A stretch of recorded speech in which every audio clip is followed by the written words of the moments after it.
ఈ రోజున చాలా మంది సమాధానము కోల్పోయిన వారే జీవిస్తున్నారు. ఆ సమాధానం లేనప్పుడు కుటుంబంలో ఎవరికి కూడా నెమ్మది అనేది కలగదు. మరి చాలా మంది జీవితాల్లో దేవుని వలన సమాధానం కొరకు ఎదురు చూస్తూ ఉంటారు. మరి నీ కుటుంబము ఈ రోజున ఏ సమాధానం అయితే నువ్వు కోల్పోయి ఉన్నావో, నా ప్రభు అయిన యేసుక్రీస్తు వారు మాత్రమే నీ కుటుంబములో సమాధానము కలుగు చేయునుగాక. ఆమేన్. పరిశుద్ధ గ్రంథములో ఒక మాట తెలియపరుస్తాను. 147వ కీర్తన 14వ వచనము, నీ సరిహద్దులలో సమాధానము కలుగు చేయువాడు ఆయనే, మంచి గోధుమలతో నిన్ను తృప్తిపరచువాడు ఆయనే. ఆమేన్. ప్రియమైన వాళ్ళరా, యేసయ్య మాత్రమే మన సరిహద్దులలో సమాధానము కలుగు చేయగలిగినవాడు.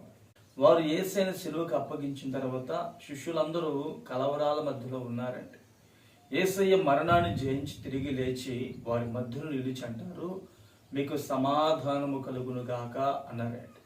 ఎప్పుడైతే ఆ మాట అన్నారో వారందరూ సమాధానం కలిగిన వారుగా ఉన్నారు. మరి యేసయ్య మనకు సమాధానం ఇస్తే ఆ సమాధానం వలన మన కుటుంబంలో ఉన్నటువంటి కలవరము అనేది తొలగిపోతుంది. నెమ్మది లేక జీవిస్తున్నటువంటి మన కుటుంబాలు సమాధానాన్ని పొందుకుంటాయి. మరి ఆ సమాధానం పొందుకోవాలంటే మనము కూడా దేవుని వైపు చేతులు చాచాలి. ప్రభు మాత్రమే మనకు సమాధానము కలుగు చేయగలిగిన వాడు. పరిశుద్ధ గ్రంథంలో మరొక మాట కూడా తెలియపరుస్తాను. 2-3 కూడి ప్రభునామాన్ని ఎక్కడైతే స్తుతిస్తారో వారి మధ్యలో ఆయన ఉంటాడు. ఆయన ఉండి ఏం చేస్తాడంటే వారి ప్రార్థనను సఫలపరుస్తాడు. వారి జీవితంలో ఉన్నటువంటి ప్రతి విధమైన అసమాధానం తొలగించి సమాధానం కలుగు చేస్తాడు. మరి ఈ రోజున అనేక సంవత్సరములుగా ఎవరితో అయితే నీ జీవితము సమాధానకరముగా లేదో, నా యేసయ్య మాత్రమే నీ జీవితంలో సమాధానము కలుగు చేయునుగాక. ఆమేన్. ప్రార్థన చేసుకుందాం.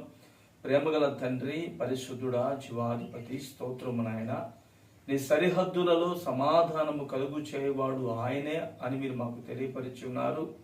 నీ బిడ్డల జీవితంలో ఈ రోజున ఎవరైతే సమాధానము కోల్పోయిన వారుగా నిలిచి ఉన్నారో ఆ బిడ్డలకు నీ ద్వారా గొప్ప సమాధానము కలుగునుగాక.